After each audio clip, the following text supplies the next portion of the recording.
How's it going, everyone? I hope you're all having a wonderful day. So for this video, I'm going to try something a little bit different.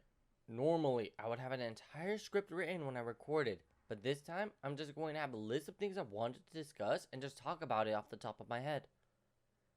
So this video may have a little less editing and a little more stuttering, so I do apologize for that. Since this is a character I really love and could go on a full tangent about him under normal circumstances, I want to try it in a video and see how it goes. As you are aware from the title, I'm going to talk about Zoro from One Piece. Ideally, I would like to give him more of an introduction than that, but I've talked about him before, so I don't think it's necessary. So Zoro is the swordsman of the Straw Hat crew and Luffy's first mate. He was the first one Luffy recruited when he set out to sea. He's pretty much the backbone of the Straw Hat crew. He's the only one who talks back to Luffy if he thinks Luffy's doing something stupid. He wields 3 swords, and he primarily fights using all 3 of them, with one of them being held in his mouth. Zoro's strong point are his unwavering will and his dedication to become a better swordsman. His goal is to become the greatest swordsman in the world, and he gets that opportunity early on when he challenges Mihawk.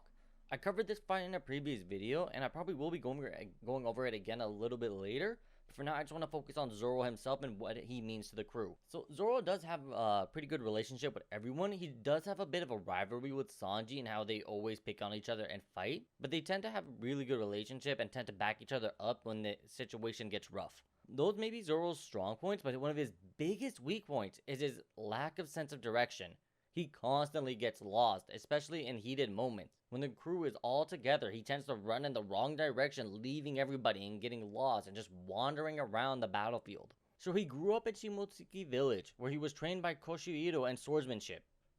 He didn't start off using 3 swords, he started off with 1, then moved on to 2 swords, when he couldn't defeat his biggest rival, Kuina, who's Koshiro's daughter. No matter how much he trained, Kuina was always one step ahead of him. So he constantly practiced and kept adding more swords, so he eventually settled on the 3 sword style, which is one of his biggest character features. But even though he was using 3 swords, he still couldn't overpower Kuina. She easily defeated him, and honestly that didn't hurt Zoro at all. It was just more motivation for him to get stronger, and Kuina, being a woman, had some doubts about her being a swordsman. She worried that her feminine traits might weaken her. Zoro called her out on her BS and called her the strongest swordsman he knows, and he wouldn't let her give up until he beat her. This helped motivate Kuina to continuing swordsmanship despite her father being adamantly against it. Unfortunately, after they had that conversation, she ended up falling down the stairs and died. This shattered Zoro completely, it devastated him. But it was also his biggest focus, because the last promise they made each other was to become the greatest swordsmen together and see which one of them will surpass the other. Now he no longer has that, but that doesn't pretty much affect his drive. He's still motivated to continue, especially since she's gone. He wants to do it for her now, and in return, her father, impressed by his motivation, decided to give him his sword, which Kuina was also using. The sword was, it was the Wado Ichimonji, one of the greatest swords out there. I don't know exactly what rank it is, but it was one of the top ranked swords. Probably the second greatest behind the top tier. That was his very first sword that he would wield, and the one he's had since the beginning of the series. It's the one sword he never lost or got destroyed. He had 2 other swords that he's currently using. His second sword is Sandai Kitetsu, which he received in a log town by Ippon Matsu, a sword seller. And lastly, his final sword, Enma, which he received in the current arc of Wano by Kuzuki Hiyori. Enma used to belong to her father and was one of the 2 swords that actually managed to scar Kaido's body. For those of you who don't know, Kaido was one of the 4 emperors and probably the strongest pirate currently active. He's known for being unkillable, but Kizuki Oden, Hiyori's father who wielded Enma, managed to actually wound Kaido and caused a scar on his chest. One of the 2 swords he was wielding at the time was Enma. So Enma has a unique feature. It draws out the most of its wielder's haki and even could hurt them. Luckily, Zoro was strong enough to control it. He also had one other notable sword that he traded for Enma, and that's Shusui, which he returned to Ryuma's grave in exchange for Enma. So Ryuma, he was a famous samurai from Wano who used that sword to slay a dragon. The sword was stolen by Gekko Moria along with the corpse of Ryuma. He used his devil fruit to bring Ryuma back to life as a zombie and had him wield Shusui until Zoro defeated him and took the sword. We are first introduced to Zoro in the Romance Dawn arc. We meet him when he's tied up to a pole. He's tied up to the pole because he killed a dog that had belonged to a man named Helmeppo. Helmeppo is Captain Axehand Morgan's son, so he uses his father's position to completely control people. When he'd walk his dog, he let him run rampant and attack innocent civilians. He was about to assault a little girl, then Zoro killed him. Helmeppo, furious, made a deal with Zoro. If his father found out that he attacked his dog, he would blame everyone in the village and go on a rampage. In exchange for him not knowing, Zoro had to be tied to a pole for 30 days, and if he survived, he'll forget the whole thing. Zoro agreed, and that's how Luffy first met him. He heard of the famous pirate hunter Zoro and wanted to meet him for himself. When he then learned Zoro's reason for being tied up, Luffy admired him even more and wanted him on his crew. Then he learned Helmeppo had no intention of carrying out the deal and planned on executing Zoro. Infuriated by this, Luffy attacked Helmeppo, broke into the marine base, and helped Zoro escape. When Zoro learned that Luffy was helping him because Helmeppo had no intention of honoring their agreement, he began admiring him and decided to join up with him. From that point on, he traveled the 7 seas along with Luffy as his first mate. Now, he received the alias Pirate Hunter because he used to be a bounty hunter, which is now kind of ironic since he ended up becoming a pirate, but that was part of his hesitation from joining Luffy. But seeing how compassionate Luffy is to others changed his perspective on pirates, and he didn't see as being as bad as he thought it was. He started seeing that pirates could also care for people and don't just needlessly steal and hurt others. And after hearing Luffy pronounce that he's going to become the king of the pirates, he thought that the king of the pirates should also have the strongest swordsman on his crew. So he figured, as long as he's with Luffy, he could also achieve his goal. But the moment Luffy's goal got in the way of his, he was going to abandon Luffy in a heartbeat. Or so he claimed. Now, Zoro's role on the crew is the first mate. That doesn't necessarily mean he's the second in command. He typically doesn't give out orders or boss people around. That role is reserved for Nami, the navigator. Since she's in charge of navigation, she pretty much controls the crew when they're traveling. However, in battle, everyone just does what they want, so Zoro doesn't typically take command or lead a group. He just runs around trying to find enemies, and since he is one of the strongest members of the crew, he typically fights against the strongest enemies, like a commander, a Yonko. So pretty much anyone who's in charge, like maybe a headliner from the current Wano arc that's a part of Kaido's crew. What were they called? Doflamingo's leaders? I don't remember what they're called. Okay, so they were called executive officers, and Zoro fought against Pika. Pika had the ability to merge with stones and manipulate it to his will. During the climax of the fight, Pika had merged with enough stone to make him as tall as a mountain. Zoro, unable to reach him, sought the aid of Orlumbus. Orlumbus was notorious for having a strong throwing arm, so Zoro got him to toss him up to Pika. As he flew through the air, Zoro cut Pika in half, twice, in order to get Pika to come out of the stone he was hiding in. When he finally showed himself, Zoro cut him down in an instant. This was one of the most impactful moments of the fight. Seeing Zoro defeat one of the most notorious members of Doflamingo's crew in an instant turned the tide of battle. It also showed that Zoro was one step closer to becoming the strongest swordsman. It was also a showcase of his abilities post time skip, because up until that moment he hadn't gone all out. And this was proof of him becoming that much closer to Hawkeye Mihawk. Now, we do say his dream is to become the strongest swordsman, but as the series progressed, we actually see it become a different goal. For most of the series, his one and only goal was to become the strongest swordsman. He didn't care about anything else until he went on multiple adventures with Luffy and began admiring and respecting him as his captain. His dream went from becoming the strongest swordsman into making sure Luffy becomes the Pirate King. We see this on multiple occasions. One of the most famous scenes of Zoro comes during the end of the Thriller Bark arc. After their massive fight with Gecko Moria and Zoro defeating a zombie Ryuma and taking his sword. At the end of the arc, Zoro is confronted by the warlord Bartholomew Kuma, who had just appeared on the island. Bartholomew notices that the entire crew has been weakened from their fight with Gecko Moria, and he threatens to capture them all. Zoro tries to fight him back, but he's no match for Bartholomew's pawpaw fruit, which allows him to deflect everything, including swords and other people's pain. Bartholomew stated he wasn't there to capture them, so he'll give them a chance to escape. He grabs Luffy and uses his pawpaw fruit to push out all of his pain into a giant red paw bubble. Bartholomew challenged Zoro to accept all of Luffy's pain, and warned him that since Luffy was made of rubber, some of the pain had been numbed for him. But for Zoro, all the pain that he would take in could potentially kill him.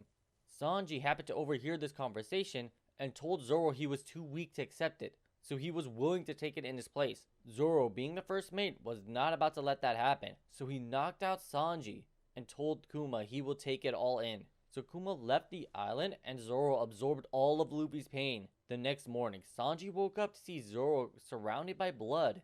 He asked him what had happened and where did the warlord go. Zoro stood there and just stated, nothing had happened. This is one of Zoro's most impactful moments, because it was a full display of his dedication to Luffy. Normally, Zoro would have abandoned Luffy in order to continue pursuing his dream like he stated in the first arc of the series. But now, he was fully willing to take on all of Luffy's pain at the cost of death to make sure the rest of the crew made it out alive. He had forsaken his goal of becoming the strongest swordsman in order to make sure Luffy achieved his. Now, Zoro's nothing happened moment is probably his most famous moment in all of One Piece, and by far a fan favorite that no one will ever forget. But in my opinion, there are some more impactful moments. This is definitely his coolest moment, but there are other scenes that really impacted him and caused him to change as a character. Like during his fight with Mihawk, the whole a scar on the back is a swordsman's shame just shows Zoro's mentality. He's a swordsman through and through. He fights with honor. He's not a coward. He will never back down even in the face of death. And then shortly after that, when he had stated to Luffy that he swears to never lose again, just shows Zoro's full-on dedication. Not just to becoming the greatest swordsman, but to Luffy as well. The fact that he apologized to Luffy and was shedding tears for him was proof that he had already started admiring him and was fully willing to do whatever it takes to become the greatest swordsman. And by whatever it takes, I don't mean by dirty methods. He wants to become the strongest, and he can do it without resorting to cheap tricks. He can easily overcome any obstacle, except for Hawkeye. And that is because of this very next moment, which in my opinion is the best moment for Zoro. It is hands down my favorite moment because of just how impactful it is for the character. This scene isn't epic or edgy or just colossal in terms of what happened. It's a minor moment that fully changed Zoro's character. It was pre-time skip. The Straw Hat crew had re-run into Bartholomew at Sabado Aborti. In that moment, they were about to be attacked by the Navy because Luffy had just punched out a Celestial Dragon and an Admiral had showed up on the island. And then Bartholomew started sending the crew flying. Everyone was sent to their own island. We do later learn that Bartholomew did that because he was working with the Revolutionary Army and he was trying to protect the Straw Hats. But at that moment, it seemed like he was trying to get rid of all of them. So when Zoro woke up on an island, he was surprised. He felt relief that he was still alive and the rest of the crew must still be safe as well. And then he realized the island he landed on belonged to Hawkeye Mihawk, the greatest swordsman in the world. After some time, Luffy had sent a message to the crew that the rendezvous point was no longer in 3 days, but in 2 years.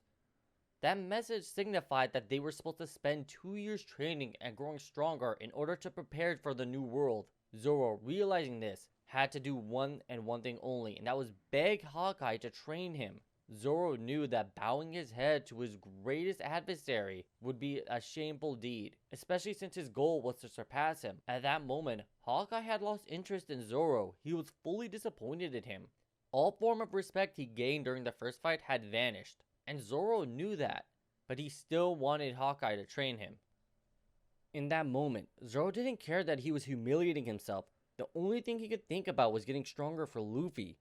In his mind, becoming stronger was more important than becoming the greatest swordsman. I love this moment so much because it just shows how dedicated Zoro is for Luffy. He literally threw away his dream of becoming the greatest swordsman in order for Luffy to become the Pirate King. No other character has been able to do so much for Luffy like Zoro. Zoro had single-handedly saved Luffy's life more than one occasion without anyone even knowing. His skill set are far beyond anyone in the Straw Hat crew. Not from a physical standpoint necessarily, because Luffy and Sanji, as well as the newly recruited Jinbei, all can compete with Zoro on a physical level, but his mental and emotional level are far beyond them. Whenever Luffy and Usopp had their massive fight during the Water 7 arc, Usopp ended up leaving the crew because of it. Usopp was trying to save the Going Merry, while Luffy was trying to get a new ship. They both loved the ship, but Usopp had more of a personal connection to it, so he wasn't willing to part ways with it. This led them to going in a full-on fist fight and Luffy beating Usopp, and Usopp leaving the crew. At the end of the arc, they had made up, and Usopp wanted to come back. However, Zoro wouldn't let him. Zoro told Luffy that if he just accepted Usopp back onto the crew without some form of apology, he would be a worthless captain as Zoro would immediately leave the crew. Luffy took Zoro's words to heart. Almost everyone was willing to accept Usopp back except for Zoro. Zoro told him Usopp needs to apologize. He can't just go defiling captain's orders and leaving the crew and expect to come back like nothing happened. So, they were all dedicated to abandoning Usopp if he didn't apologize, despite them loving him like he's a part of their family. Usopp shed tears and eventually managed to let out an apology. And in that moment, Luffy reached out to him and cried, "Get on here, you stupid idiot." That moment would have never happened if Zoro didn't have the maturity to call out Luffy and tell him that we can't just accept Usopp without some form of apology. Like I said, he is the backbone of the crew. He makes sure everyone stays in line and no one just does what they want. He showed everyone that Luffy is the captain, and he needs to be treated as such despite him having a goofy personality. And of course, Zoro was willing to put so much on the line for Luffy that if his resolve as a captain faltered, Zoro could no longer respect him. And one of the biggest key points for that is he was willing to give up his goal of becoming the strongest swordsman for him. He wasn't going to allow Luffy to simply just toss the name Pirate King around without showing the resolve needed to become one. Another epic moment that Zoro had would be during the current arc of Wano. At the beginning of the arc, a man was going around cutting down innocent civilians. Zoro, having just arrived at the island, was quickly accused and arrested. He was tried by a high-ranking samurai who wanted to take his sword Susui. Now, Susui originated from Wano and was considered a national treasure. So the samurai ordered Zoro's execution just so he could take the sword from him. While kneeling there, Zoro realized that the samurai who was accusing him was the culprit by smelling him. Like, I could picture Zoro off screen just going around smelling everyone, and he'd go up to the guards and start sniffing like, "You smell like booze," and "You smell like dirt," and so on. Then the boss comes out, and Zoro just starts sniffing around like a dog, and he just looks straight at him and thinks, "Yep, it's him alright." Okay, in all seriousness, Zoro could smell the stench of blood on this man, and he realized he was a cold-blooded killer. Then Zoro picks up the small seppuku knife, infused it with his haki, and cut the man's house in half. He then proceeded to take back his swords and run away.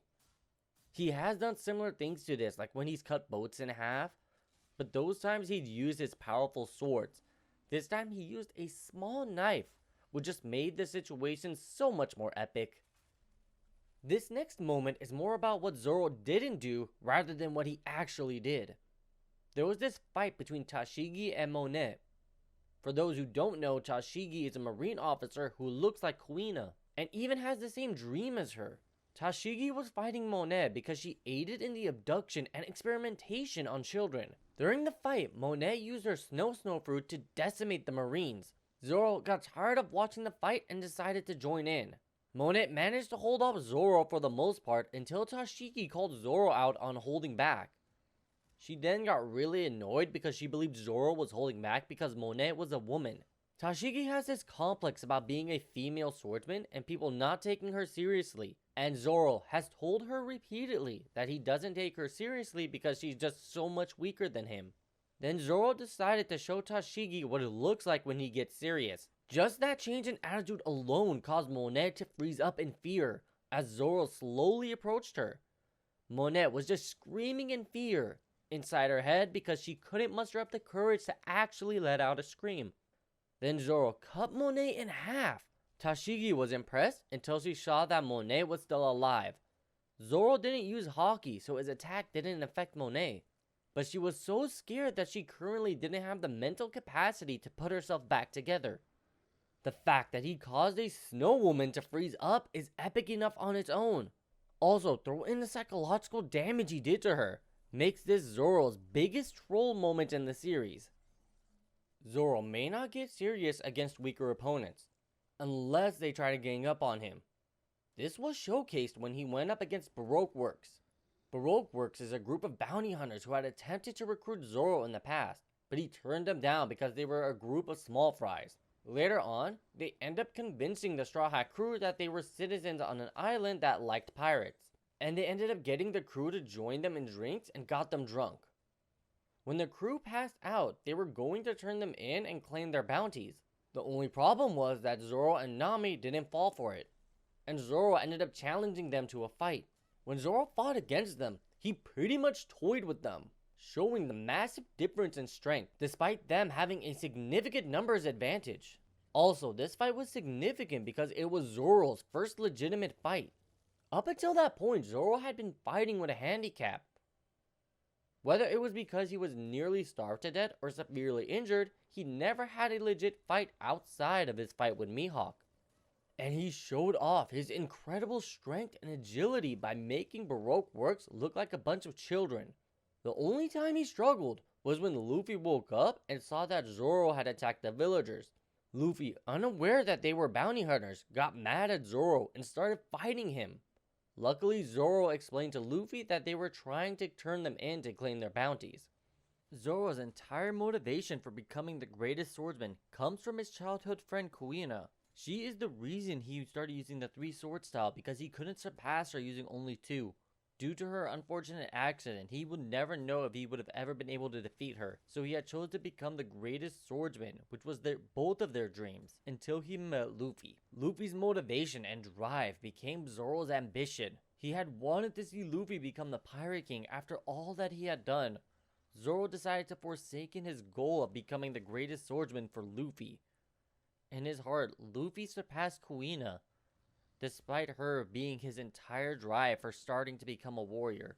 Zoro is a simple character, but he has some of the greatest moments in the series. He is the backbone of the Straw Hat crew. He's Luffy's voice of reason.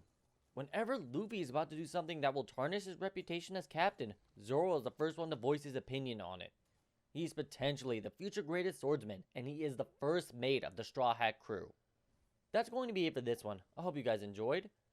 I know this video is probably all over the place and has a little stuttering here and there, so I do apologize for that.